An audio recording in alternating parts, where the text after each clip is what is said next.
The pocket watch landed on the worn saloon table with a sound that cracked through Evelyn Fairchild's chest like a bullet. It spun twice, catching the last orange light of the Nevada evening through the dusty window, and came to rest face up, its engraved initials gleaming. R.F. Robert Fairchild. Her father's initials. Her father's watch. The watch she had last seen 3 years ago, tucked into the breast pocket of the man who had ridden away from their ranch on a morning that turned gray before noon. She looked up from the watch to the man who had placed it there, and her breath left her body entirely. He was tall, dust-covered, with eyes the precise color of storm clouds over the Sierra Nevada, gray with hints of green, unreadable, carrying the weight of something she could not yet name. His jaw was sharp under a 3-day growth of dark stubble. A battered leather duster hung from his broad shoulders like a second skin, and the Colt revolver holstered at his hip bore the scratches of a weapon that had seen hard use. He was not young, but he was not old. He was somewhere in the territory between those two states, where men who had survived terrible things tended to exist. She would later learn he was 32 years old, though in that first moment he looked as ancient as the canyon walls east of town. He did not sit. He did not remove his hat.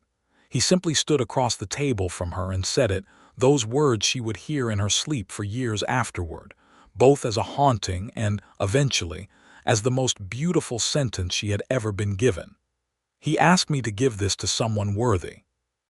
The silence that followed those words was so complete that Evelyn could hear the tick of the watch on the table between them, steady as a heartbeat that should not still be beating. Her father had been dead for 3 years. Everyone in Caldera Creek, Nevada, said so.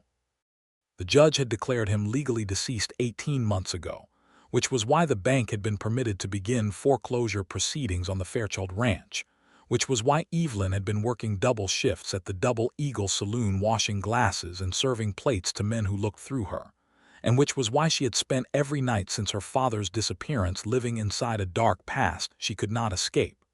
Her voice, when she found it, came out barely above a whisper. "Where did you get that watch?"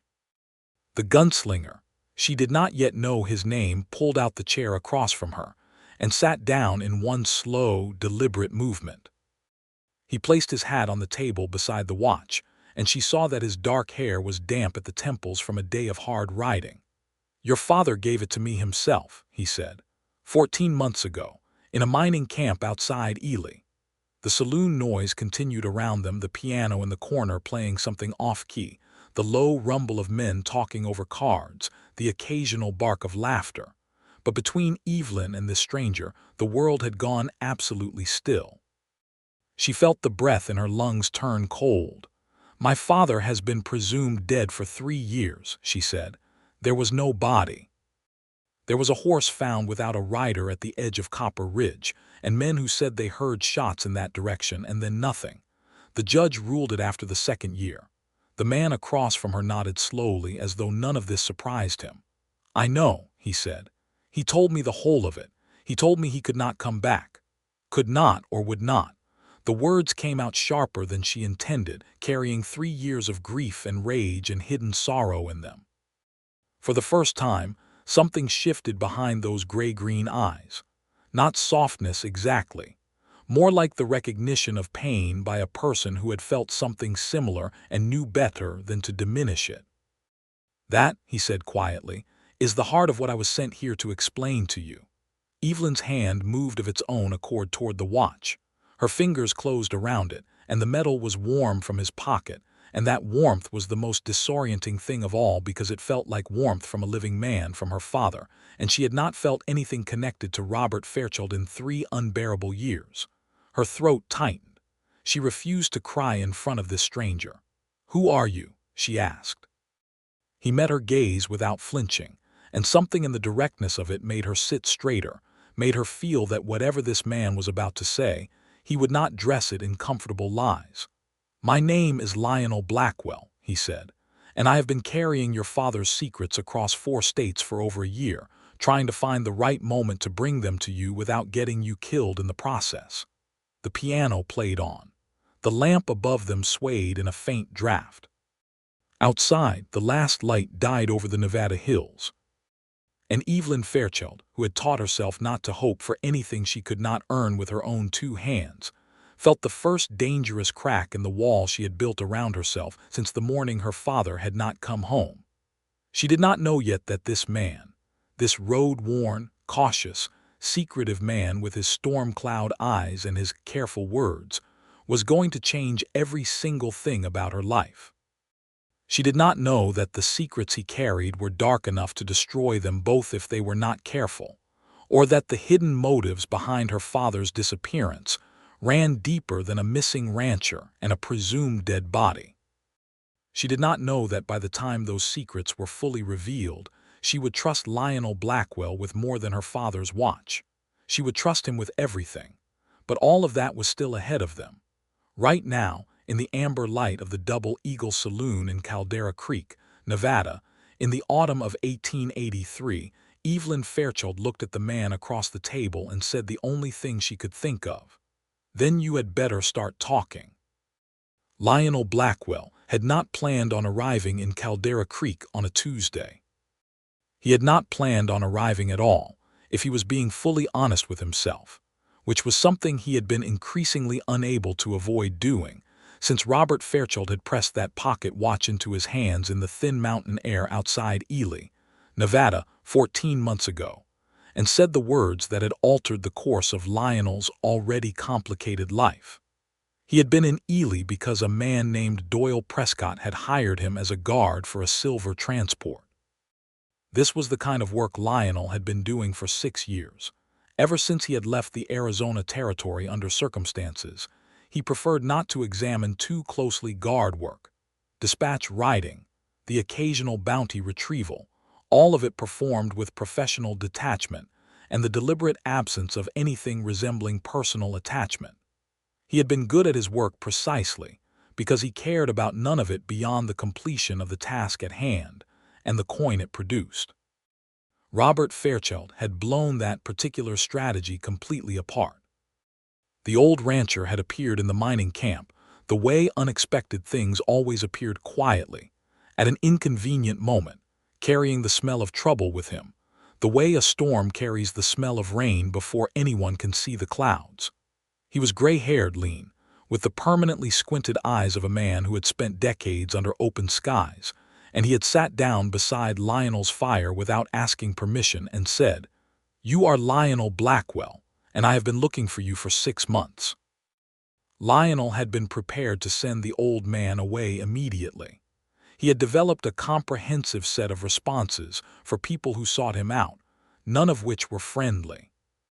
But something in the way Robert Fairchild said it, not as a threat, not as a demand, but with a bone-deep exhaustion that spoke of a man who had finally, after a very long time, arrived somewhere he had been trying to reach, made Lionel pause. "Why?" he had asked. What followed over the next 2 hours in the cold mountain night was a story that Lionel had recognized immediately as the kind of story that required immediate withdrawal from anyone sensible. And yet he had sat and listened to every word of it, which told him something about his own state of mind at the time that he had been avoiding acknowledging. Robert Fairchild had not simply disappeared from his ranch 3 years ago. He had been forced to disappear, and the forcing had been done by a man named Harlan Good. Harlan Good was not a man most people in the region discussed openly, because most people in the region who had discussed Harlan Good openly had subsequently found themselves in situations that were either expensive, dangerous, or permanently fatal. He operated out of a series of interconnected business interests that, on the surface, appeared entirely legitimate: a freighting company, a land brokerage, a controlling stake in 2 of the smaller banks in eastern Nevada. Beneath that surface, Harlan Good controlled the movement of stolen ore from mines whose legitimate owners had been systematically bankrupted or driven off, and he enforced that control through a collection of hired men whose loyalty was purchased by sufficiently generous salaries and whose moral flexibility had no observable floor. Robert Fairchild had been a problem for Harlan Good for one specific reason: The Fairchild Ranch sat directly on the most efficient route between the primary or processing location and the railhead that moved the stolen silver east. Good had attempted to purchase the land. Robert had refused. Good had then attempted to purchase Robert's cooperation in a less literal sense, offering a substantial cut of the operation in exchange for consistent access and silence. Robert had refused that too, and had then made the mistake of letting Good know that he intended to carry what he had learned to the federal land office in Carson City. Good's response had been to have two men visit the Fairchild Ranch on a specific night with specific instructions. Those instructions were not to kill Robert Fairchild. Good was not, apparently, entirely without strategic caution, and a dead rancher would bring investigation, but rather to demonstrate the nature of the alternatives available to Robert if he did not cooperate. The demonstration had involved Good's men making it explicitly clear that Robert's daughter, Evelyn, who at the time was 22 years old and living alone on the ranch, while her father worked a distant section of the range, was known to them by name, by description, and by precise location, and that her continued safety was entirely dependent on her father's decision about what he was or was not going to say to federal authorities. Robert Fairchild had understood the threat completely. He had also understood that if he stayed near his daughter, he remained a target and a liability to Good, which meant that Evelyn remained in danger so long as he was alive and visible and potentially willing to talk. His solution, the solution of a man who loved his daughter enough to become someone she could not find, had been to vanish entirely. To make himself so thoroughly gone that Good would no longer see him as a threat worth monitoring, and in doing so to remove the primary reason for Good's men to have any interest in Evelyn. It was, Lionel had thought, both a courageous plan and a devastating one. The courage was the willingness to let his daughter believe him dead. The devastation was everything that lived inside that willingness. "I have been moving between mining camps and back territories for 3 years," Robert had told Lionel, and even in the firelight Lionel could see how deeply the 3 years had carved themselves into the old man's face. "I have not dared go near Caldera Creek, and I have not dared contact Evelyn directly, because Good still has men in that region who would notice. But I am sick, Mr. Blackwell. My lungs. The doctor in Ely says I have perhaps 6 months. I cannot die without knowing she is safe, and I cannot die without sending her something that explains." Lionel had asked the obvious question, "Why me?" Robert had looked at him with the particular look of a man who has researched his choices very carefully. "Because you have a reputation for finishing what you start," he said, "and because you have no connection to Caldera Creek, no known connection to Good, and no stake in any of this that would make you susceptible to being purchased. And because," he added quietly, "I have been told that under the professional coldness you have built around yourself, you are a man who still knows the difference between right and wrong. I am asking you to find my daughter and give her this watch and tell her the truth, all of it, and then I am asking you to make sure she is safe. You said she was safe. You said Good has no current reason to target her." "He has no current reason," Robert had agreed. "But the land, the ranch. If Good moves to acquire it, which he will attempt when the foreclosure proceeds, the root becomes his entirely. And if Evelyn fights that foreclosure, or if she begins asking questions that lead her toward the truth about why her father disappeared, Good will see her as a renewed threat. I need someone between her and that man. I need someone who understands how to navigate the kind of danger he represents." Lionel had looked at the fire for a long time. Then he had taken the watch. He had told himself it was a professional arrangement.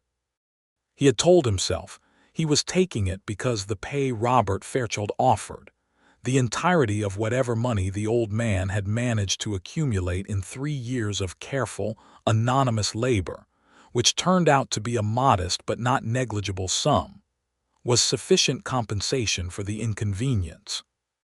He had told himself a number of things that night under the cold Nevada stars that he would later recognize as the internal fictions of a man who was already, in some way he had not yet articulated, making a different kind of decision. He had stayed in the region, watching from a careful distance, gathering information about Harlan Goods' operation with the systematic thoroughness of a man who understood that approaching a problem without knowing its full dimensions was the fastest route to an early grave. He had spent 14 months building a picture so complete that he understood every piece of it, the ore routes, the banking connections, the names of every man in Goods' employ, the specific legal vulnerabilities in the land acquisition scheme. He had also, during those 14 months, learned everything there was to know about Evelyn Fairchild. He had not intended that part. Information about the target of the mission was operationally necessary, he had told himself. He needed to know her habits to approach her safely, to assess when the moment was right to make contact without risk of Goods people observing the encounter. All of that was true, and none of it was the reason he had spent considerably more time gathering information about Evelyn Fairchild than any strictly operational assessment required. She was, by every account he gathered, remarkable in ways that troubled him deeply. She was 25 years old, dark-haired, with the kind of self-contained composure that came not from ease but from long practice at managing things alone. The women in Caldera Creek spoke of her with a mixture of admiration and something close to protectiveness, the way a town tends to regard someone who has been through genuine hardship and emerged from it still standing. The men who employed her at the Double Eagle, the saloon owners, a couple named Fletcher and Mary Hobson, decent people by all accounts, spoke of her as their most reliable worker and expressed, with what appeared to be genuine concern, their worry about what would happen to her if the bank pushed through the foreclosure on the Fairchild land before spring. She had, during the 3 years of her father's absence, attempted to maintain the ranch alone, which was a statement about her character that Lionel found himself returning to with an frequency that told him something important about his own condition. She had hired what help she could afford, had driven cattle to market, had dealt with every practical disaster that came with running a working ranch through Nevada winters, all while working additional hours at the saloon to manage the mortgage payments that had been falling further behind with each passing season. She had fought the foreclosure proceedings with every legal tool available to her, including 2 separate petitions to the county land office that had been declined, and was currently in the process of drafting a 3rd. She had, by multiple accounts, not given up on anything yet. Lionel had arrived at the Double Eagle Saloon that Tuesday evening, because Robert Fairchild had died 6 weeks earlier in the mining camp outside Ely, and had died, as the doctor had predicted, from his lungs, and had died with the knowledge that Lionel was still in the region and had not yet broken through to find the right moment. The old man's final instructions, delivered in writing through a trusted camp physician and delivered to Lionel 10 days after the death, had been brief. Find her before the foreclosure finalizes. Do not leave her to face Good alone. Give her the watch and give her the truth. Do not leave her alone. That last instruction had settled into Lionel's chest in a way that no professional obligation could adequately explain. Evelyn listened to the condensed version of all of this across the table at the Double Eagle, her hand wrapped around her father's watch, her expression moving through a sequence of emotions that she controlled with the kind of iron Will he had half expected and still found striking. He watched grief, fury, relief, renewed grief, and finally a cold, precise anger work their way through her features one at a time, like weather systems passing over open land. When he finished, she did not speak immediately. She looked down at the watch for a long moment, then she looked up. He was alive for 3 years, she said. He was alive and he chose to let me believe he was dead. He chose to keep you alive, Lionel said. Those are not the same choice. They feel the same from where I am sitting. I know they do. He said it without qualification, without softening it, and she seemed to notice that. He knew it would feel that way to you. He told me to tell you that he knew that and that he believed your anger was entirely fair, and that he also believed that if he had stayed or if he had tried to reach you directly, you would be dead. Good's people do not issue idle threats. Evelyn set the watch down on the table and pressed both palms flat against the surface, a steadying gesture. And now Good wants the land. Now Good has arranged for the land to come to him through the foreclosure, yes. The bank that is driving the foreclosure, First Territorial of Caldera Creek, is one of the institutions in which Good holds a controlling interest. The timing is not coincidental. Something moved behind her eyes then, a sharpness that he recognized as the look of a person whose grief has been redirected by the far more actionable emotion of righteous fury. He arranged this. He drove my father away, kept us separated for 3 years, let me lose everything trying to hold on, and now he collects the land anyway through a bank he controls. That is the shape of it. She stood up from the table. She was not tall, but she stood as though she were, which Lionel had found to be a consistent characteristic of people with genuine internal authority. Then I am going to the federal land office in Carson City, and I am reporting every single thing you just told me. Sit down, Lionel said, and then, because he recognized how that had landed, added, please, and hear the rest of what I have to tell you. She sat, but her spine did not relax by a single degree. Good still has people watching you, he said. Not closely. You are not currently a primary concern of his because the land is nearly his through legal channels, and you have not shown any indication of knowing the true reason your father disappeared. The moment you walk into a federal office with this story, you become the most important problem he has. And Good's way of solving important problems. I know his reputation, she said shortly. Then you know that you cannot simply walk into Carson City with a story he can see coming. We need the documentation that supports the story. I have spent 14 months collecting it, and I have most of what is needed, but there are 2 things still required. A witness who will testify to the direct threat made against your father.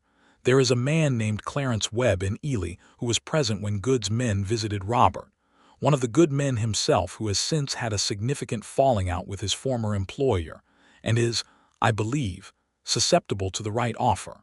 And a set of ledger records from the Good freighting company that would tie the ore movements to the bank accounts. I know where those records are kept. Evelyn studied him across the table. He could feel the assessment in it, the careful and intelligent examination of whether what he was saying was true, whether his motivations were trustworthy, whether this entire encounter might itself be some kind of trap set by the very man he claimed to be working against. He did not blame her for the examination. He would have done the same. Why are you doing this? She asked. There it was.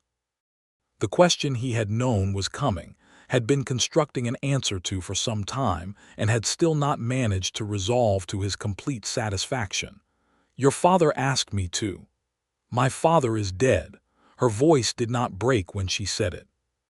It simply carried the truth of it cleanly and without performance. He is, Lionel agreed, and I made a commitment to him before he died. I am finishing what I started. Is that the only reason? He looked at her directly. Currently, he said, yes, that is the only reason I am prepared to give you. It was the most honest answer he had. And something in it, in the precision and the unusual restraint of it, not a full declaration, not a comfortable platitude, but an answer that acknowledged its own limitations, made Evelyn Fairchild tilt her head slightly and look at him in a way she had not looked at him before. Not quite softness. Something more interesting than softness. Something like the first moment of genuine consideration. You said you have 14 months of documentation, she said. Where is it? In my saddlebags, in the livery stable 3 streets over. Then you had better bring it here. He allowed himself a very small smile. Right now. Right now, Mr. Blackwell, I have a great deal of 3 years to make up for. The documents filled a leather satchel that Lionel spread across the back table of the Double Eagle after the saloon's owners, the Hobsons, had shooed the last customers out at 10 in the evening, and Mary Hobson had brought them a pot of coffee and a lamp. and the look of a woman who understood that something significant was happening and was choosing, wisely, not to ask too many questions about it yet. Evelyn went through every piece of paper with a thoroughness that confirmed everything Lionel had inferred about her from 14 months of careful observation. She read quickly and retained what she read, asking precise questions when something was not clear, cross-referencing one document against another with an instinctive organizational intelligence that was, he found, genuinely impressive. She had not been educated beyond the common schooling available in a rural Nevada community, but her mind was the kind of mind that could not be contained by the limitations of what formal education had been available to it. "This notation here," she said, pointing to a line in a ledger copy he had obtained through a contact inside the freighting company, a frustrated bookkeeper who had quietly disagreed with the business practices of his employer for years. "This is a payment from the First Territorial to the freighting company. That would be a bank paying its own subsidiary in a way that creates a paper trail between the stolen ore revenue and the bank's foreclosure fund," Lionel finished. "Yes, it is not visible to a casual examiner, but to a federal investigator with the right authority, it ties the foreclosure activity directly to the illegal operation." Evelyn set the page down carefully. "You spent 14 months on this." "I did." "My father must have trusted you a great deal. Or he was desperate enough that his assessment of available options was somewhat compressed," Lionel said, and was surprised when she laughed. It was a short sound, not a light one. It carried the weight of everything they had been discussing, but it was real, and it changed her face in a way that made something shift in the region of Lionel's chest. He had been expecting to feel the professional satisfaction of a task reaching its completion. He had not been expecting this other thing, this warmer and considerably more complicated sensation. "I want to go to Ely to speak with the man you mentioned," she said, returning to the documents. "Clarence Webb. I was planning to go to Ely regardless," he said. "It would be safer if you came with me." "Safer for whom?" "For both of us. I have the documents and the knowledge." "You have the standing to make the complaint, as Robert Fairchild's heir and the person directly harmed by the scheme. A federal investigator will listen to you in a way they will not listen to a freelance operative with a background that does not hold up to extended scrutiny." She glanced at him sideways. "What does that mean exactly, that your background does not hold up?" He picked up his coffee cup. "It means that I have not always worked on the correct side of every legal boundary, and that I would prefer not to attract the attention of certain federal offices while trying to attract the attention of a different federal office. The work I have done for your father does not require that my history be examined." Evelyn was quiet for a moment. "What did you do?" "Nothing that harmed innocent people," he said. "I moved things across territory lines that should technically have required permits. I worked for employers whose business practices were not always fully transparent to me at the time. I am not a man of entirely clean record, Miss Fairchild, and I would rather tell you that directly than have you discover it at a moment when it matters." She looked at him steadily. "I appreciate that," she said, and then, in a voice that was slightly quieter, "My father chose you." "He did. He was a good judge of character. He was wrong about many things in the last 3 years, and I intend to be angry at him for some of them for quite a while, but he was not wrong about people." She folded the papers carefully and began returning them to the satchel. "I can be ready to leave by Thursday morning. I need to speak to the Hobsons about leaving, and I need to go to the ranch and secure it." "I can help with the ranch," he said, and then immediately wondered if that had been too much, too direct, too fast an intrusion into the practical details of her life. But she simply nodded. "Then meet me there tomorrow morning. Sunrise." She stood, picking up her father's watch from where it had rested between them throughout the evening. She turned it over in her hands once slowly, and the expression on her face was one that Lionel thought he could look at for a very long time without any impulse to look away. "You said he asked you to give this to someone worthy." "He did." "What made him think I was worthy?" Lionel put on his hat. He said that the person who deserved this watch was someone who had survived everything it had cost to hold what it represented together, he said. He said that person was you, and that if you had managed to hold on this long, you deserved to know why it had been worth holding on for. Evelyn pressed the watch flat against her palm. She did not speak for a moment, and he let the silence be, understanding that some things needed to occupy a certain amount of space before they could be moved past. "Thursday morning," she said finally, and walked through the back door of the Double Eagle without looking back. Lionel sat alone with the empty coffee pot and the lamp for a while, listening to the quiet town outside. He told himself, with diminishing conviction, that he was still operating under the terms of a professional commitment. The Fairchild Ranch sat approximately 4 miles northeast of Caldera Creek proper, at the end of a dirt road that wound through stands of juniper and scrub pine, before opening onto a broad flat of grazing land, hemmed in by low ridges on 3 sides. Lionel arrived at sunrise on Wednesday, as agreed, and found Evelyn already in the yard, moving with the brisk efficiency of someone who had been awake for hours. She was wearing work clothes, a practical dark skirt, a worn canvas jacket, her dark hair pulled back and secured, and she had the look of a person operating on determination and forward momentum, which he recognized as the specific mode that people in difficult situations adopted when they could not afford to slow down long enough to feel the full weight of what they were carrying.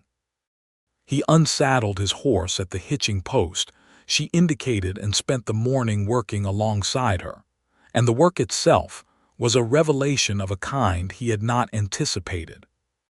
The ranch was in better condition than he had expected given 3 years of single-handed management, and the better condition was entirely the product of Evelyn's refusal to let it deteriorate. The fences were maintained, the livestock, a smaller herd than the ranch would originally have supported, reduced by sales made to keep the mortgage payments current, were in reasonable health. The outbuildings were sound.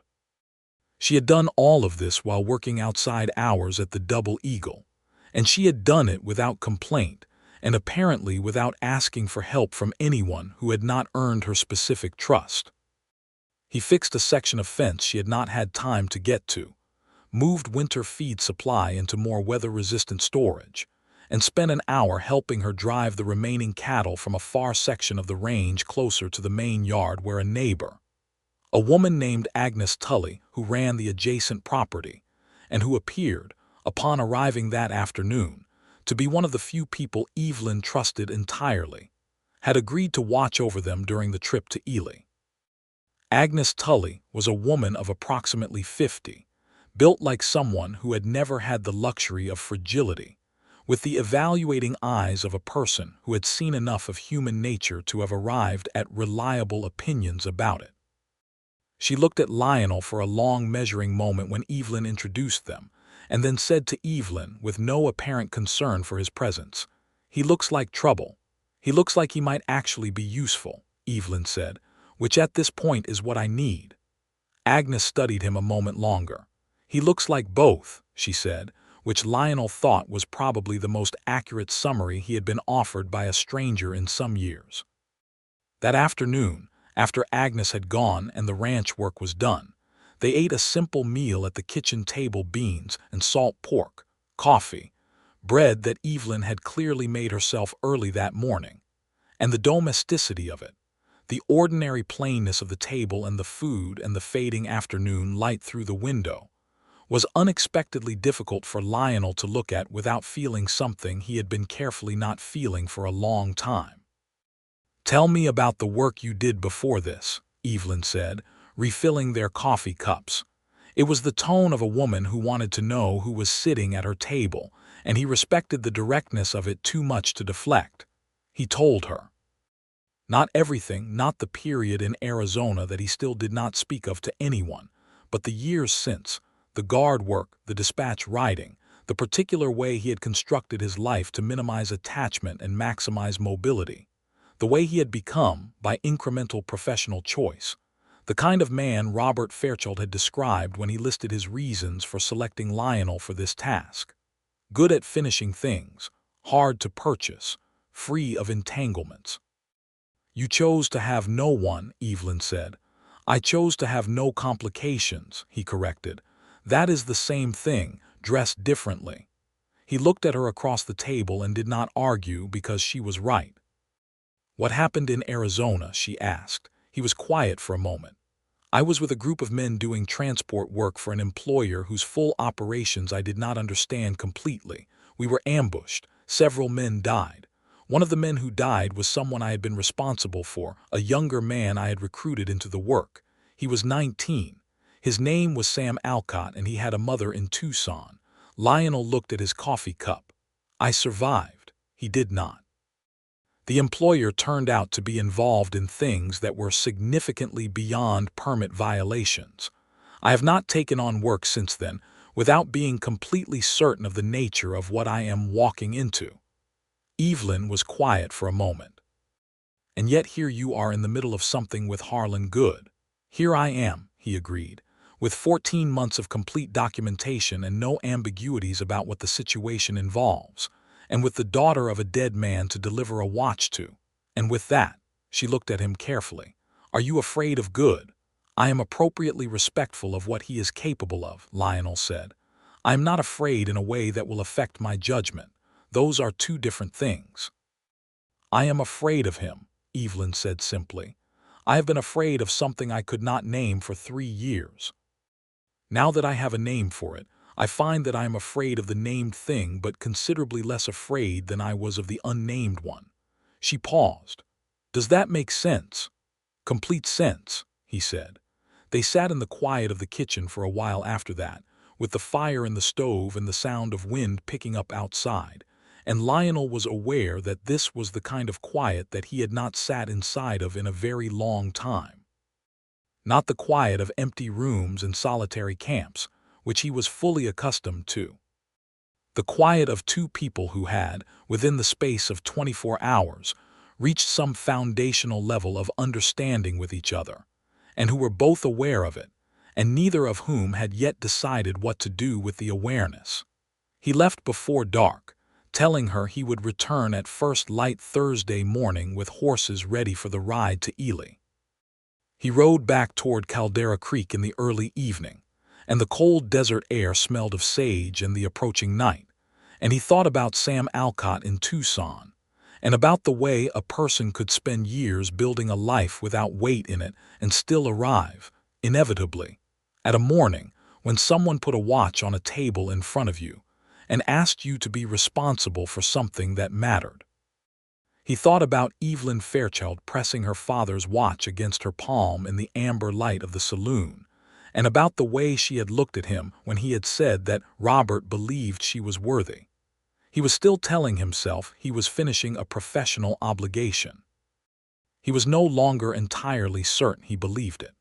The road to Ely from Caldera Creek was 2 full days of riding through the high desert, northeast through the basin and range country of central Nevada, where the mountains rose in long bare ridges between flat valleys of sage and alkali flats.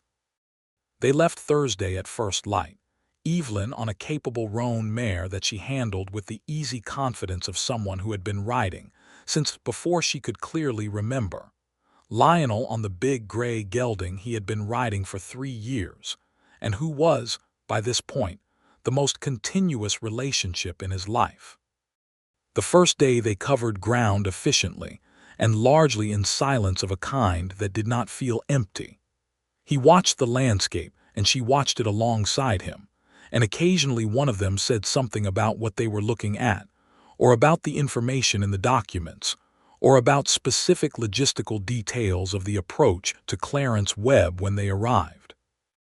They ate midday on horseback, dried beef and hardtack and water from their canteens, and the straightforward simplicity of travel sat well on both of them.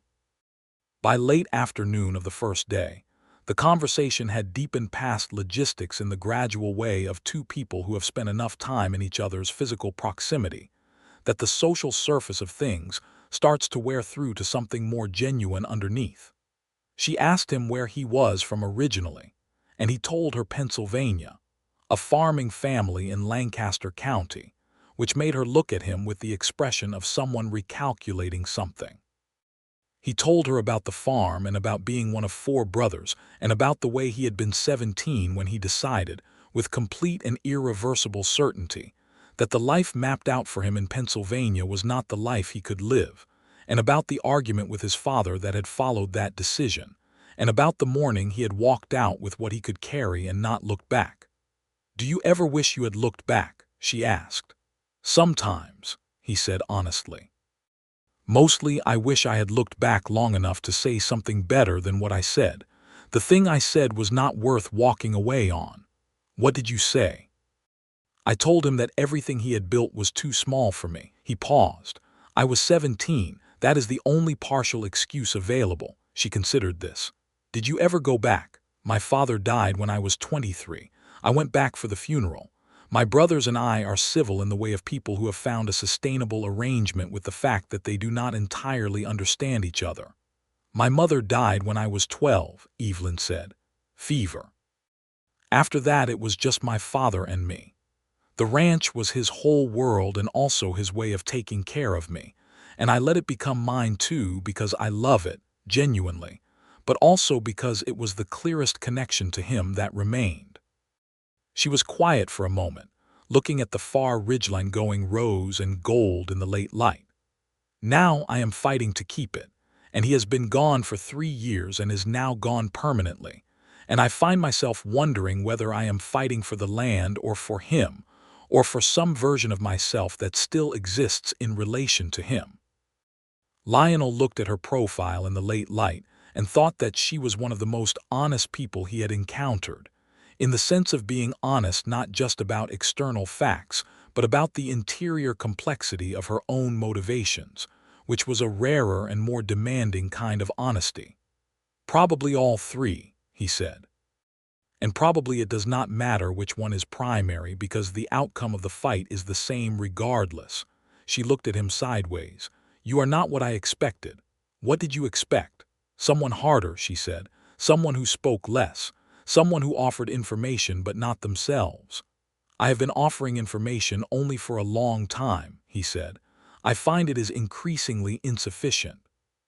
She smiled at that, a full, honest smile that the last light caught and held for a moment, and Lionel felt something that he could only describe internally as the sensation of something that had been closed for a very long time opening, carefully, like a door on a stiff hinge.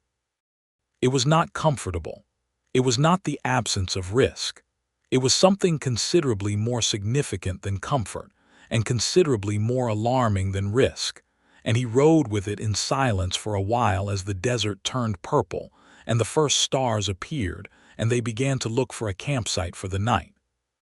They camped in a dry wash that offered shelter from the wind, and built a small fire and made coffee, and ate the rest of the dried beef, and Evelyn produced a wedge of hard cheese from her saddlebag that was better than anything the day had otherwise offered. The conversation moved between lighter and heavier registers, as conversations between people getting to know each other will do, and at some point Evelyn said something about a specific quality of desert quiet at night, and Lionel found himself telling her about a camp he had made once in the Sonoran Desert after a particularly difficult period that had preceded his leaving Arizona, and about lying under the stars down there and feeling, for the first time in a long time, that the sky was not pressing down on him, but was simply enormous and indifferent and oddly freeing. "My father used to say the sky out here was the only honest thing," Evelyn said, looking up through the dark. "He said cities were built by people trying to forget the sky. He was a rancher to the bottom of his soul. He could not have been anything else." She touched the watch through the fabric of her coat pocket, a gesture Lionel did not think she was entirely conscious of. "I am angrier at him than I know how to say, and I loved him more than I have loved anything in my life. Both of those things are true at the same time, and I cannot make them reconcile." "They do not have to reconcile," Lionel said. "They can both simply be true." She looked at the fire for a moment. "When did you become wise?" "I am not wise," he said. I have made an extraordinary number of mistakes and have paid fairly comprehensive attention to most of them." She laughed softly, and the fire crackled, and the desert was vast and quiet around them, and Lionel was aware, with the precise clarity that occasionally visited a person in the middle of significant moments, that whatever was happening between him and Evelyn Fairchild on a cold night in the Nevada desert in 1883 was something real and specific, and would not, if he was paying any attention at all, leave him the way it had found him. Clarence Webb was living in a boarding house on the eastern edge of Ely, Nevada, which was a mining town in the White Pine Mountains running on silver and copper, and the specific kind of restless energy that places of recently discovered mineral wealth tended to generate. He was a man of around 50, thick-set and gray-faced, with the look of someone who had lived for several years under the particular burden of knowing something important and being unable to act on that knowledge without cost. Lionel had communicated with Webb once, briefly, through intermediaries, and had assessed him as frightened but not beyond the reach of the right argument. They arrived in Ely on Friday afternoon, secured rooms at a boarding house near the center of town, and Lionel went to find Webb while Evelyn rested and changed from 2 days of road travel into the cleaner dress she had packed for this specific meeting. They had discussed the approach on the road. Lionel would speak to Webb first, alone, to establish the terms and assess his current willingness, and then Evelyn would come to the meeting to present herself as Robert Fairchild's daughter, which was the element most likely to move Webb from abstract willingness to actual testimony. He found Webb at the boarding house, alone in a downstairs sitting room, nursing a glass of whiskey and staring at the middle distance with the focused inward look of a man having an extended conversation with his conscience. He looked up when Lionel came in and seemed unsurprised, which told Lionel that Webb had been expecting this meeting for some time, had perhaps been waiting for it. "Blackwell," Webb said. "Webb." Lionel sat across from him. "I have the documentation. I have a federal contact in Carson City who is willing to receive a formal complaint. What I need from you is a signed statement about what you heard the night Good's men threatened Robert Fairchild." Webb looked at his glass. "If I sign a statement, Good will know. Good will know when the federal investigation begins regardless," Lionel said. "The choice you have is whether you sign the statement from a position of documented cooperation which protects you, or whether you stay silent and the investigation eventually pulls you in anyway as an uncooperative witness, which does not. He has people everywhere." "He has people in certain places," Lionel said. "He does not have people in the federal district office in Carson City, because the specific officer I am bringing this to has a history with Good that is personal, and has been waiting for exactly this kind of documentation." He leaned forward slightly. "Webb, the man whose daughter is currently about to lose her home to the same scheme you watched him driven into protecting her from, that man is dead. He died 6 weeks ago. He spent 3 years hiding in mining camps to keep his daughter safe, and he died without being able to go home. The daughter is outside in this town right now, and she would like to speak with you." Webb set down his glass. He rubbed his face with both hands. "He's dead. He is." Lord, a long pause. "He was a decent man, stubborn as a post but decent. His daughter is the same, more tactful about it." Lionel stood. "Will you speak with her?" Webb was quiet for a moment longer. Then he nodded.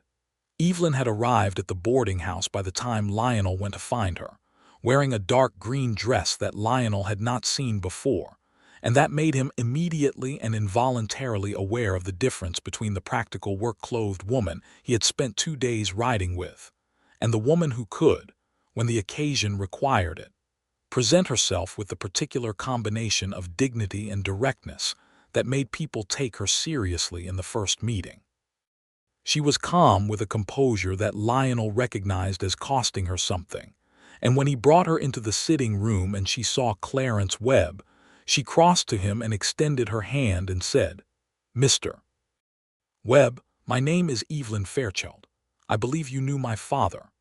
What followed in the next 2 hours was one of the more significant conversations Lionel had ever witnessed, and he had the wisdom to largely remove himself from it, sitting back and allowing Evelyn to conduct it.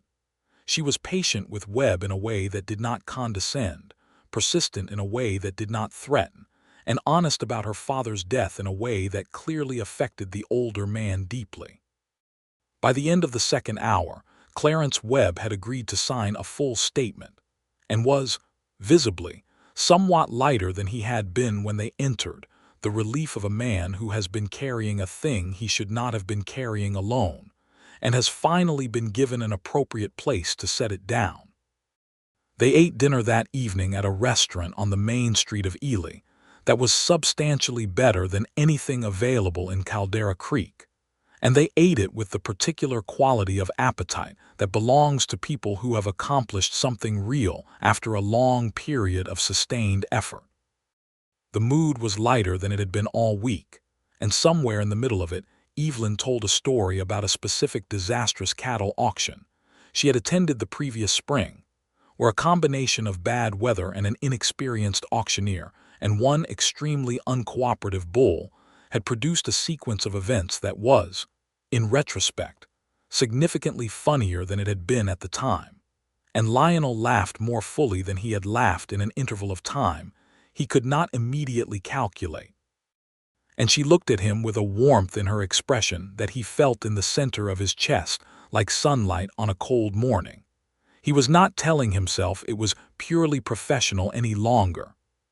He was not telling himself much at all, which was a condition he associated with moments of significant personal honesty. After dinner, they walked back through the town in the cool October night, and without discussion they took a slightly longer route back, and the conversation moved easily and with the natural momentum of two people who have found, somewhat to the surprise of both, that they want to keep talking. He told her about Pennsylvania in autumn, and she told him about her first winter alone at the ranch, and they were still talking, gently and with no particular hurry, when they reached the boarding house and stood in the lamplight of the front porch, and she said good night, and he watched her go inside and stood in the cool air for a moment by himself, completely aware of what was happening to him and choosing, for the first time in a very long time, not to build a wall around it. They rode to Carson City with Webb's signed statement the following week, after Lionel had spent the intervening days securing the final piece of the documentation he needed, the freighting ledgers, through his contact inside the company, a transfer of materials that required 2 nervous meetings in a back alley behind a feed store, and cost him a significant portion of Robert Fairchild's payment, but produced records that were, in the opinion of both Lionel and of the Carson City federal officer he subsequently contacted, essentially airtight. The officer's name was Whitmore, a lean, formal man in his 40s who had been pursuing Harlan Good through regulatory channels for 2 years with insufficient evidence, and who, upon receiving the documentation Lionel and Evelyn placed before him in his office on a gray October morning, looked at the assembled paperwork for a long time in silence and then looked up and said, "This is it. This is exactly what we have needed." The investigation that followed moved, by the standards of federal bureaucratic process in 1883, with remarkable speed, which Lionel attributed to the personal history Whitmore had with Good that he had mentioned to Webb. Good's operations were placed under investigation within the month, his banking interests frozen pending audit, and the foreclosure proceedings against the Fairchild Ranch were suspended as a direct consequence of the first territorial of Caldera Creek being examined as part of the broader investigation. Harlan Good himself, apprised of the investigation through sources Lionel preferred not to think about, made the decision to leave the territory rather than face the legal proceedings, which was not the courtroom conclusion Lionel would have preferred but was, practically speaking, an outcome that removed the immediate danger and ensured that Good would not be in a position to continue the operation or threaten anyone connected to it. His assets in the region were seized, his operations dismantled, His employees dispersed without the payroll that had been keeping them cooperative. Clarence Webb gave his testimony and relocated to his son's farm in California, which removed him from any residual risk. The Fairchild Ranch was formally removed from foreclosure proceedings in November of 1883.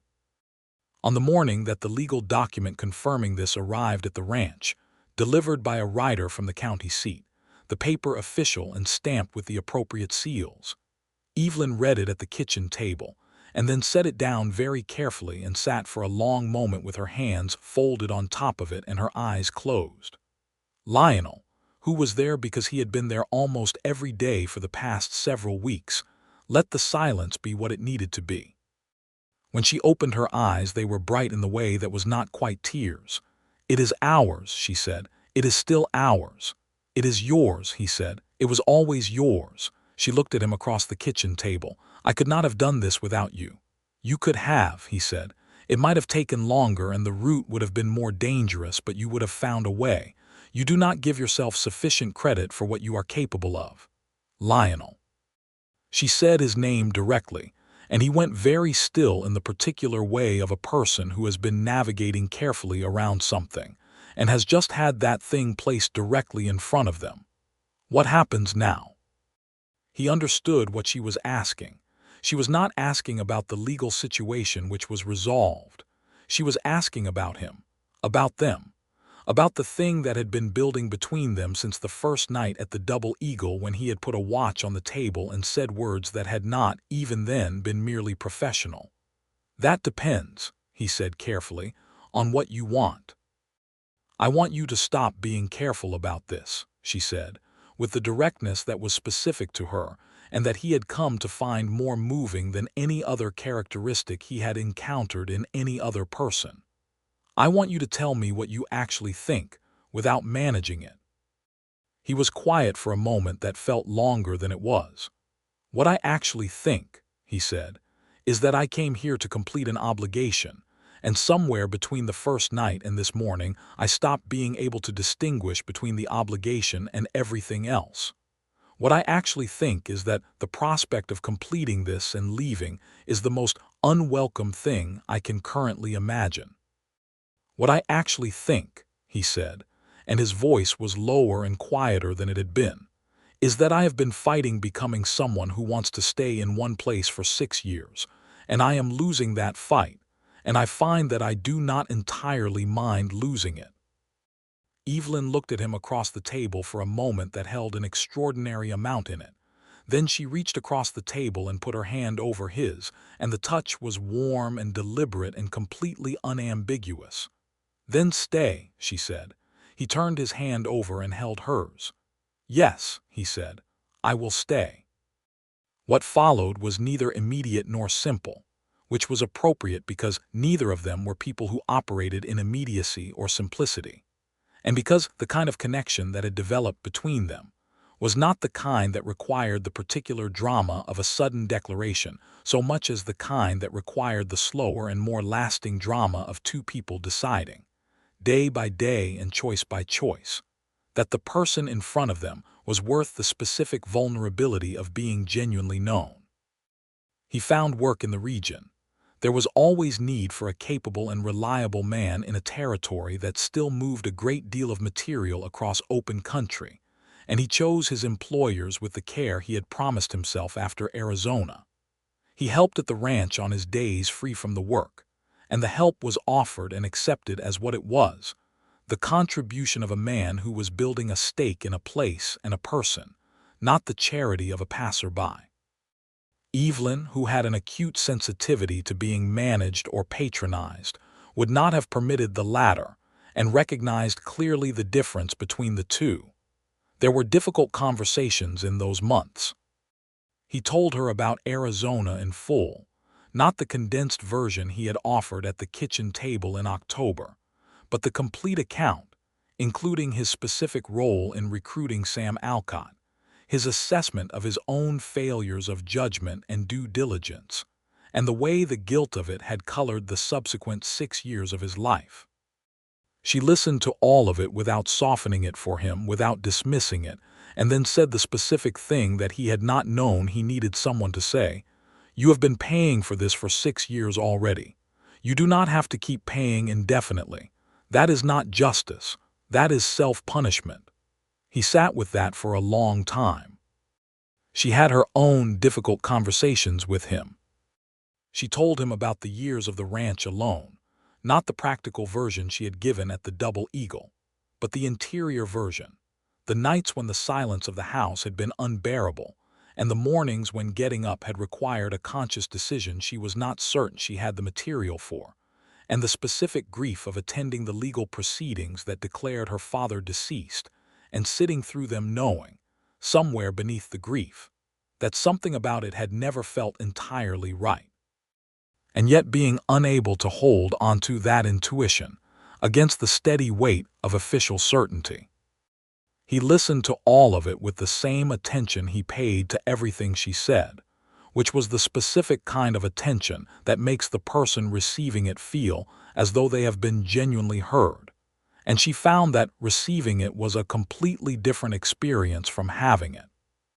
By the spring of 1884, when the cold let up and the high desert warmed, and the land around the Fairchild Ranch took on the particular vivid quality of a Nevada spring that made the rest of the year feel worth enduring, they were spending most evenings together, and the time apart had the quality of interruption rather than default. Agnes Tully, who visited regularly and had been tracking the development of things with the focused observation of a woman who loved Evelyn and was prepared to have strong opinions about anyone who affected her well-being, had revised her initial assessment of Lionel from "looks like trouble" to "still looks like trouble but the good variety," which he understood to be as close to approval as Agnes Tully was likely to deliver.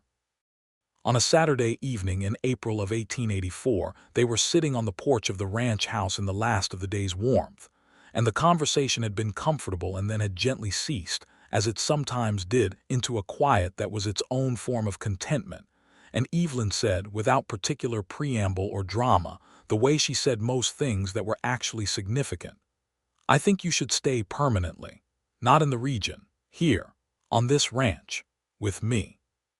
He looked at her in the evening light. "Is that a question?" he asked. "That is a statement," she said. "The question, if you need one, is whether you agree." He looked at the land around them, the flat of the grazing ground, the juniper ridge to the north, the sky going pink and orange above the western hills, and he looked at Evelyn Fairchild sitting beside him with her father's watch in her pocket and 3 years of hardship behind her and a life in front of her that she was prepared to share. And he felt the thing that had been opening since October open completely and without reservation. "I agree," he said. She reached over and took his hand. They were married in June of 1884, in a small ceremony at the Methodist Church in Caldera Creek that was attended by the Hobsons from the Double Eagle, Agnes Tully and her daughter, a handful of people from the town who had known Evelyn for years, and who came with the genuine warmth of a community that had watched her struggle and was glad to see her arrive at this particular morning, and a representative of the federal investigator's office in Carson City named Hartley, who had become, over the course of the good proceedings, something close to a friend to both of them. The ceremony was simple, and the words spoken in it were the standard words of the time and place. And yet there was nothing standard about the quality of them when they were spoken, because Evelyn and Lionel were both people for whom words carried their specific weight, and the weight of promising themselves to each other was felt by both of them completely. When the minister reached the conclusion and Lionel took Evelyn's hands in his, she looked up at him with the expression he had first seen at the Double Eagle when the watch had been on the table between them, not the grief in it now, but the underlying thing beneath the grief, the specific quality of a person who has arrived at something real and is allowing themselves to fully arrive, and he thought he could spend a very long time looking at that expression. Outside the church afterward in the warm June morning with the smell of the sage hills on the breeze and the whole open Nevada sky above them, Evelyn pressed her hand briefly to her coat pocket where her father's watch still lived and looked up at Lionel, and he knew she was thinking of Robert Fairchild and what the old man had asked him to do and how far that request had carried them from the moment of its making. "He would have liked you," she said. "He chose me," Lionel said. "He had good instincts." "He did," she agreed. "Mostly." He took her arm and they walked together into the morning. The Fairchild Ranch, which was, by the end of 1884, informally known as the Blackwell Fairchild Ranch, though the deed retained only Evelyn's name, which was the arrangement she had specified, and which Lionel had found entirely acceptable, returned to something resembling its former productivity over the following year, with a speed that surprised even its inhabitants. 2 hires in the spring of 1885. A rangy Shoshone man named Asa, who had been working the region for a season and had the best natural instinct for cattle Lionel had seen outside a professional outfit, and a young man named Pete Coulter from a neighboring town who was 20 years old and inclined to work twice as hard as necessary on any task in the general vicinity of demonstrating his usefulness, brought the actual ranch labor to a manageable distribution. The herd grew. Fences were extended into sections of the range that had not been worked in years. The eastern section of the property, which had been in dispute as part of the now-dissolved good operations pressure on adjacent landowners, was formally restored to the Fairchild deed through a quiet legal process that the Carson City Federal Office facilitated as part of the broader cleanup of goods affairs. Lionel's work as a freighting guard and occasional investigative operative. He had been approached twice since the good matter concluded by Whitmore's office in Carson City for assistance on cases that required his specific combination of skills and discretion, decreased as the ranch demanded more of his time and energy, and he found, somewhat to his own continuing surprise, that he did not miss the road the way he had expected to. The road had been his life for a long time, but the road had been many things: freedom, yes, but also avoidance, also the specific restlessness of a man who had nothing fixed enough to return to. He had something fixed now, and the return was the part he had not anticipated valuing so deeply. He would not say he was a wholly changed man. He still carried the habits of someone who had spent a long time operating alone, the reflexive assessment of unfamiliar spaces, the instinct toward a position with clear sightlines, the periodic need for stretches of quiet that Evelyn, who understood him, accommodated without comment. He still had, on occasion, dreams about the ambush in Arizona and the young man who had not survived it, and on those nights Evelyn would wake and say nothing beyond putting her hand briefly on his shoulder, which was precisely right. He still found large gatherings of people exhausting in a way that required deliberate management, which made the town socials they occasionally attended together something he navigated through, and she navigated with him, steering him with the quiet grace of a woman who had learned exactly where his edges were and did not judge them. In the spring of 1885, Evelyn told him she was pregnant. She told him at the kitchen table on a Tuesday morning, with coffee between them and the sound of Asa and Pete starting the day's work outside, and she said it with the same directness she brought to everything significant, watching his face for his reaction and finding there. She told him later exactly what she had hoped to find, the particular expression of a man who has been offered something he did not know he was waiting for. He said, "You are certain?" She said, "Yes." He said nothing else for a moment. Then he reached across the table and covered her hands with both of his. "Are you well?" he asked. "Perfectly," she said. "Good," he said, and then, "I did not imagine this. When Robert pressed that watch into my hands in Ely, I did not imagine any of this." "Neither did I," she said. "When you walked into the Double Eagle and put that watch on my table, I thought you were a messenger and I was going to receive a message and then you were going to leave. I thought that was the whole of it." "For a time I thought it was the whole of it too," he said. She smiled at him across the table. "We were both wrong." "We were both wrong," he agreed.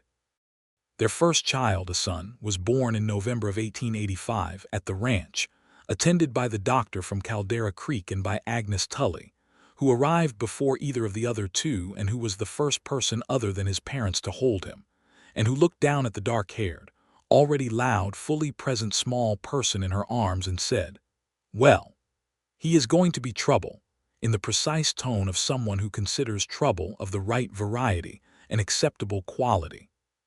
They named him Robert for her father. The middle name was James, for Lionel's father in Pennsylvania, a choice Evelyn made, and that Lionel received in a silence that she had learned to read as the specific silence of a man being moved by something he did not yet have words for. Robert Fairchild had existed in the margins of their story from the beginning, in the watch, in the mission, in the 3 years of absence that had shaped Evelyn into the person she was, and had brought Lionel to her door.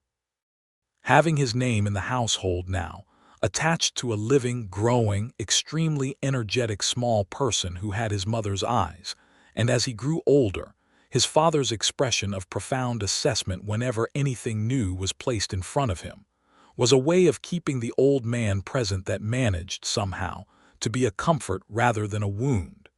Evelyn kept the watch. She placed it on the mantel above the fireplace in the main room, where it sat beside a small tintype photograph of Robert Fairchild that Agnes Tully had saved and presented to her at the wedding, one of only 2 photographs of her father in existence. She wound the watch once a week on Sundays, and the sound of it ticking in the quiet of the ranch house was a sound that became, over time, woven into the fabric of what the house was, a sound like a heartbeat that had been interrupted and restored. In the winter of 1887, their second child was born, a daughter they named Clara.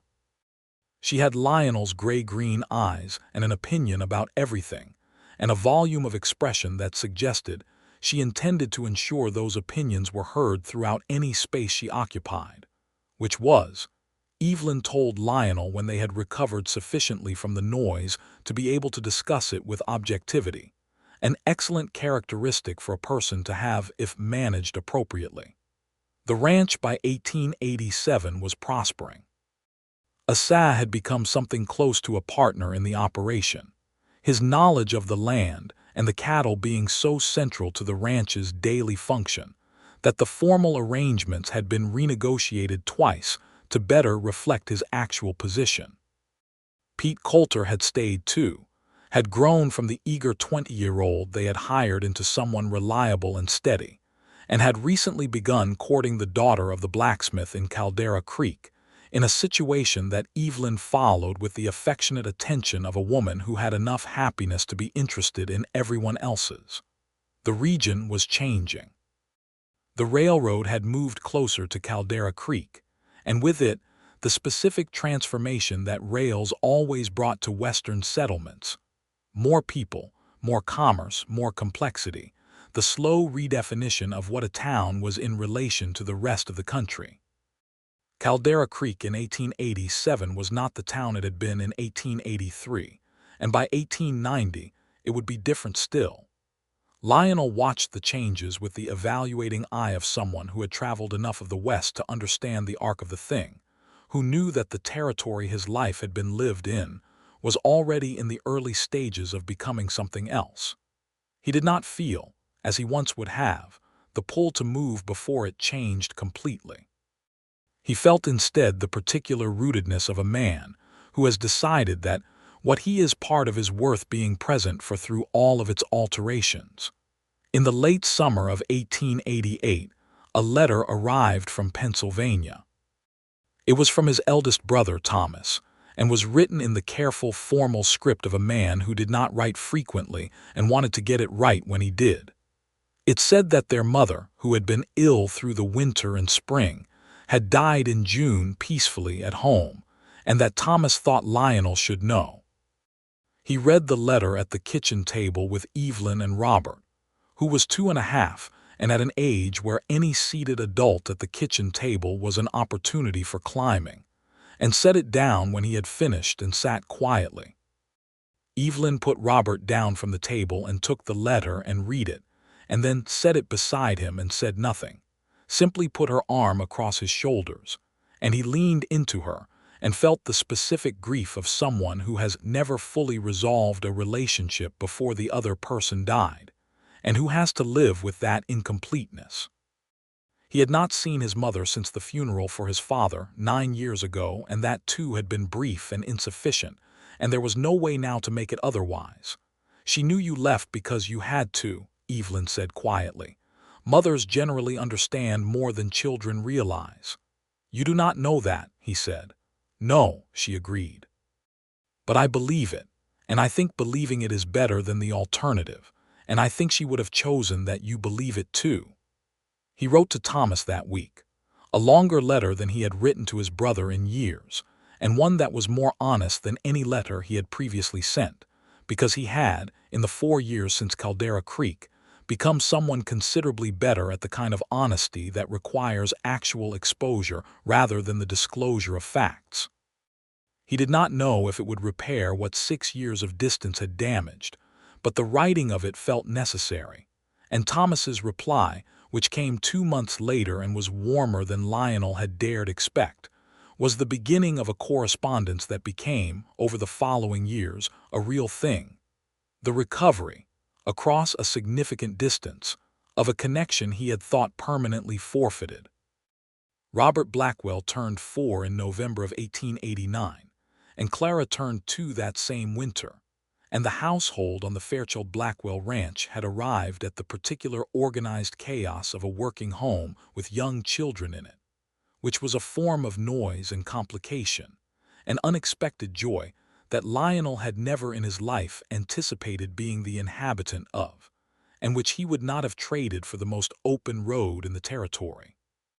He found, on evenings when the children were in bed and the ranch was quiet and he and Evelyn sat together on the porch or at the kitchen table with the sound of the Nevada night around them, that the life he was living had a quality he did not have a word for at first and then finally identified, somewhat self-consciously, as abundance. Not material abundance specifically, though the ranch was doing well and they had enough. The abundance of a life that was full of things that mattered, a wife who was both his anchor and his equal, children who were entirely themselves in ways that were constantly illuminating, work that was genuine and had results he could see, a place that was his because he had chosen it and continued to choose it every day. One evening in the spring of 1890, he and Evelyn were sitting on the porch in the last of the light, and she was looking toward the far ridge the way she sometimes did, and he was watching her, and she said without turning, "You are watching me." "I am," he agreed. "What are you thinking?" He considered the question with the seriousness he gave to questions from her. "I'm thinking about a Tuesday evening in 1883, he said. "About walking into a saloon and putting a watch on a table and saying 7 words that changed everything I thought my life was going to be." She turned to look at him. "He asked me to give this to someone worthy," she said, repeating the words he had said that night with the quiet precision of someone who had held them a long time. "Yes. Do you ever wonder," she said, "if you were the thing the watch was really meant for? Because it seems to me, looking back, that my father chose very deliberately. He did not simply hire a messenger. He chose someone specific for reasons that went beyond efficiency." Lionel was quiet for a moment, considering this. "I have thought about it," he said. "I think your father was a man who understood people, and I think he looked at me in that mining camp and saw something that he thought was compatible with what his daughter needed, not just in terms of the immediate problem. I think he saw further than that." "I think he did too," Evelyn said. "I think he looked at a man who had spent 6 years avoiding the very things he most needed and decided that, with the right reason and the right person, that man would stop avoiding." She paused. "I think he was giving you as much as he was giving me the watch." Lionel looked at her in the warm evening light. "That," he said quietly, "is the most generous thing I have ever been told." She reached across and took his hand the way she had taken it on that first occasion at the kitchen table, deliberate and warm and completely without ambiguity. "You were worthy too," she said. "You just needed someone to give you the chance to prove it." He held her hand, and the Nevada evening stretched enormous and beautiful around them. the sage hills going gold in the last light, the sky filling slowly with the deep blue of a spring dusk, and the sound of the children inside the house, Robert's voice carrying over Clara's. Some minor drama of the pre-bedtime hour that Agnes Tully, who was staying for the week, was navigating with the magnificent implacability she brought to all things. And the tick of her father's watch in its place on the mantel, just beyond the open door. He thought about a man in a mountain camp outside Ely, sick with his lungs, who had spent 3 years in hiding and who had pressed a watch into the hands of a stranger and asked him to carry something heavier than any metal across whatever distance it required. He thought about what it cost Robert Fairchild to make that specific choice, to convert his inability to protect his daughter directly into the act of finding someone who could. He thought about the courage of it and the love in it, and the particular kind of faith in human beings that it represented, the faith that the right person, given the right task and the right reason, would rise to both. He had tried, these past years, to be equal to that faith. He did not know with certainty whether he had managed it, because it was not the kind of question a person could answer about themselves with reliable objectivity. But he knew that he had tried fully and without reservation, which was all that any honest accounting of a life could really ask. "I love you," he said to Evelyn in the quiet evening, and the 3 words carried everything the long road behind them had put into them. The 2 days across the Nevada desert, the conversations by firelight, the morning the legal document arrived and she had pressed her hands flat against it with her eyes closed, the June wedding in the small church, the kitchen table at every hour of the years since, the children asleep in the back rooms. The whole accumulated weight of a life that had turned out to be exactly what it was supposed to be. She leaned into him. "I love you too," she said. "I have for quite some time." They sat together in the evening until the stars came out over Nevada and the last light left the hills and the night was clear and cold and enormous and full. And behind them in the warm house the children were finally quiet, and the watch on the mantel ticked its steady, unhurried beat. In the spring of 1892, Evelyn found herself expecting their 3rd child, which was announced at the kitchen table with the same matter-of-fact directness as the first 2 announcements, and received by Lionel with the same expression that she had come to understand meant that he was feeling something large and was choosing a moment of quiet to hold it in. Robert, who was 6 now and had opinions about everything, announced at dinner that evening that he wanted a brother, and Clara, who was 4 and had opinions louder than Robert's if not always more numerous, announced that she wanted a sister, and Lionel and Evelyn looked at each other across the table over the noise of this particular negotiation with the expression of people who are completely in the middle of their real life and know it. The 3rd child, born in November of 1892, was a 2nd son. They named him William, for no one in particular, but for the combination of letters that sounded right when they said it in the house. Robert received this outcome with the satisfaction of a child who has won a minor negotiation, and Clara announced that William was acceptable and would probably be better company than Robert once he could actually do things, which was the kind of assessment that suggested she had a bright future in practical evaluation. Lionel was 41 years old in 1892, and Evelyn was 34, and the ranch had been theirs together for nearly a decade, and the life they had built was layered now with the specific richness of years, of seasons and harvests and difficulties navigated and celebrations marked, and the daily ordinary sustaining work of being 2 people who had chosen each other and kept choosing. There were still mornings when he woke before the light and lay in the quiet and thought about Arizona, about the cost of the specific choices that had made him who he was when Robert Fairchild had found him. He did not think those mornings would entirely stop. But they existed now within a life that was larger than they were, surrounded by the sound of a house that was awake and specific and his, and the thought of the young man he had failed in the Arizona desert existed alongside, not in place of, everything that had come after, the evidence that a person could carry their worst failures forward without being defined entirely by them. Evelyn knew when those mornings visited, and she did not try to argue him out of them, because she understood that some things were not meant to be argued out of, only carried forward. She would sometimes, on those mornings, simply say his name quietly when she heard him awake beside her, and the saying of his name in the dark was sufficient.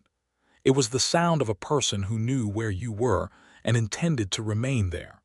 That, he thought, was as complete a definition of love as he had found in any language. The watch on the mantel continued to tick. Robert Fairchild's initials caught the morning light and the evening light, and the particular quality of winter afternoon light that turned the interior of the ranch house amber and warm. Evelyn wound it every Sunday without fail. On the Sundays when one or more of the children observed this ritual and asked about it, she told them about their grandfather. Not only the difficult parts, though she did not omit them, because she was not a person who softened things that should not be softened, but also the man he had been before the difficult parts, the man who had loved the open sky and been stubborn as a post, and who had made, in the end, the most painful choice available to him, because he loved his daughter more than he needed to be present for her. She told them that the watch had come to her through a specific kind of grace, through a stranger who had been trusted with it, and who had brought it across a significant distance to give it to someone worthy. Robert, at 8 years old, asked what worthy meant in that sentence. Evelyn thought about it. It means someone who had proven by the way they lived that they deserved to have something true and real in their life, she said. It means someone your grandfather believed would take care of what the watch represented and not let it be lost. Robert considered this with the evaluating expression that had belonged, from his earliest weeks, entirely to his father. "Did you?" he asked.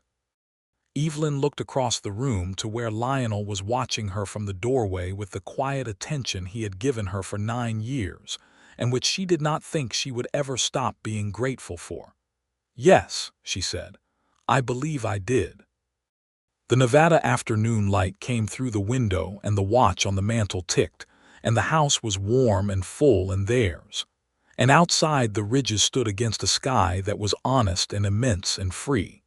And inside the sound of children and the smell of coffee, and the particular piece of a life that had been arrived at honestly through difficult terrain, and was being, every day, deliberately kept.